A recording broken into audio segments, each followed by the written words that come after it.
Hello everyone, in this video I will be discussing about cartilage tympanoplasty.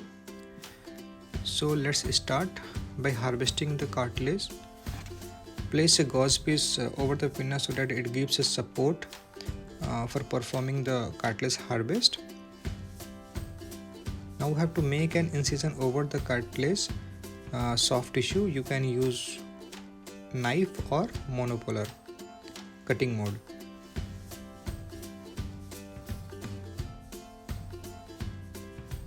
Now you have to elevate the soft tissue over the conchal cartilage using tooth forceps and iris.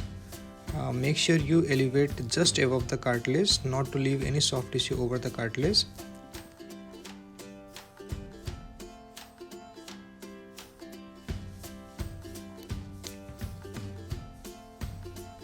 So I have adequately removed the soft tissue.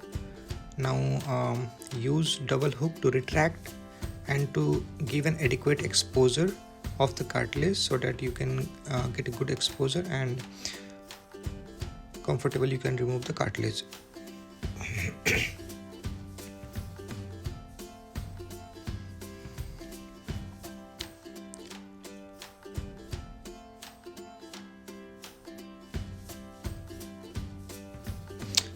Next step is to give an incision over the cartilage. Use 15 number blade.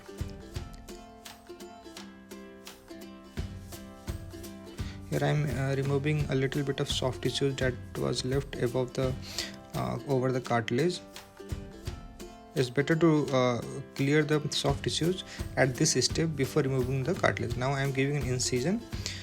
Carefully I am giving an incision not so deep so that I do not injure the skin beneath the cartilage.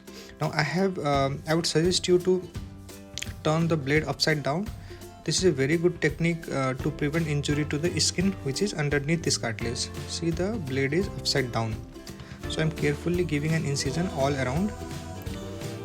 Now next step is use non-tooth forceps on your left hand and a fresh elevator on your right hand. Now and carefully dissect the cartilage from the skin.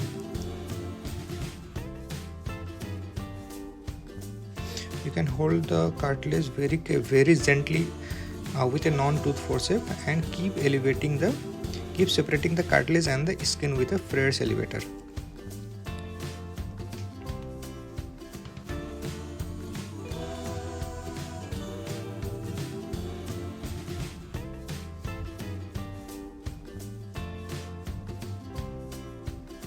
So once the elevation is almost complete, you can use a blade to cut the cartilage.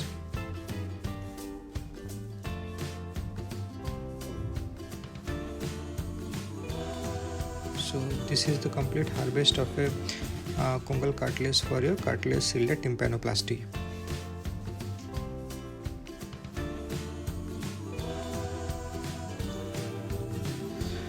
Now we have to suture the soft tissue so as to cover the skin.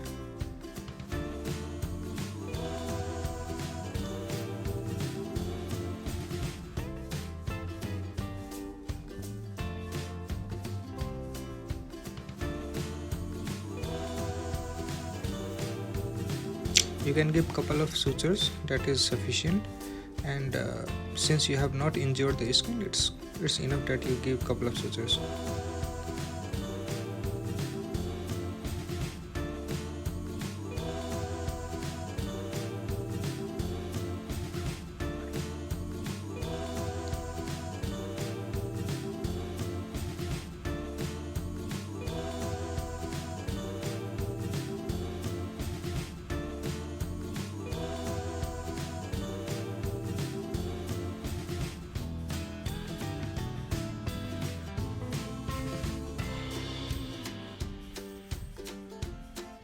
You can see there is no injury to the skin. It's always better to check, and if there is any red, you have to give a suture in the skin as well.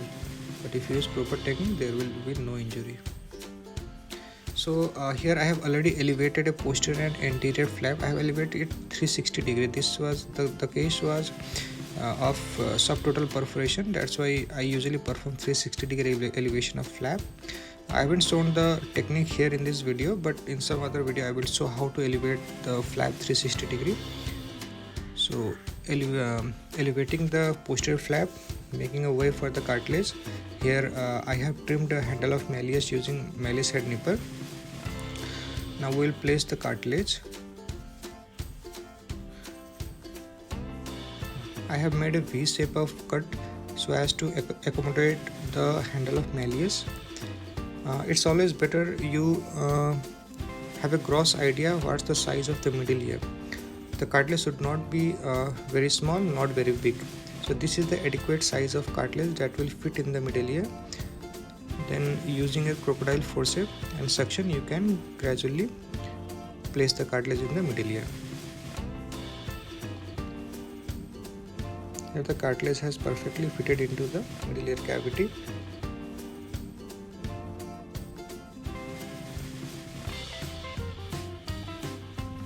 So this is the cartilage graft which we have placed. Now we will place a temporalis fascia flap graft also over the cartilage. So for that I am elevating the anterior flap and then elevating the posterior flap.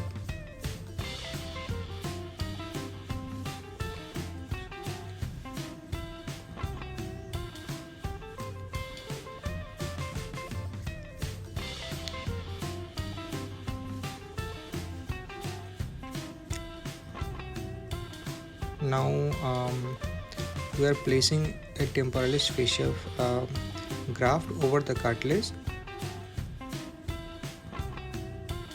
The technique is to hold the graft tip with suction and with a micro elevator and gradually proceeding.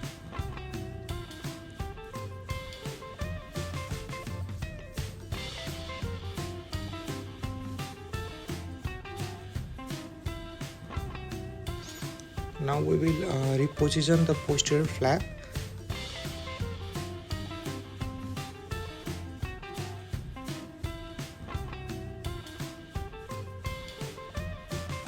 Now we will reposition the anterior flap. See here the graft is covered with all the flaps, anterior and the posterior flap. So there is no chance of graft failure. So in total perforation, it's always advisable that you elevate 360 degree.